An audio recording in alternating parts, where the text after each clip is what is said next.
We Ponza basi. Kwani wewe rafiki yangu siku hizi mbona umelendemka sana?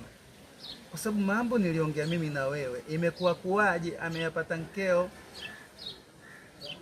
Kumbe ndo nyinyi wanandoa hamna siri. Na mimi ndo maana nilikuwa na sita kukueleza haya mambo. Wewe umeenda kuyamwaga kwa mkeo.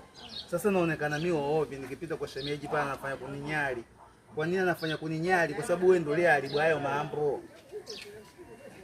Mimi mzee basi niliongea na wewe, tuliongea siri watu wawili. Wewe umeafikisha kwa mkeo, basi mimi naonekana sio wa maana. Nikifika kwa shemeji pale anafanya kuninyali. Na ndo maana mimi nilikuwa na sita kukupa habari hizi. Sasa mimi naonekana mbea, sasa sio mtu mzuri kwa shemeji. Mimi nilikuwa nikifika pale kwako shemeji ananichangamkia. Sema shemu. Shemu vipi umekuwa? Lakini sasa hivi anafanya kukauka tu. Anakauka huyo. Tena nikasirikia. Umeniharibia mimi director mkubwa wa Mtwara Mikindani.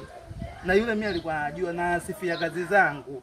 Director, ile kazi ile mzuri, lakini sasa hivi anafanya kununa. Wewe pomelendemuka mzee basi una maana. Mimi ndo nakwambia ukweli, wewe unanongwa, unanahau. Na mimi nilifanya kukosea tu kukuelekeza yale mambo.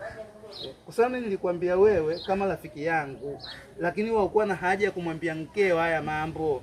Shonekana mimi ameshanimahani mimi sasa. Sina maana.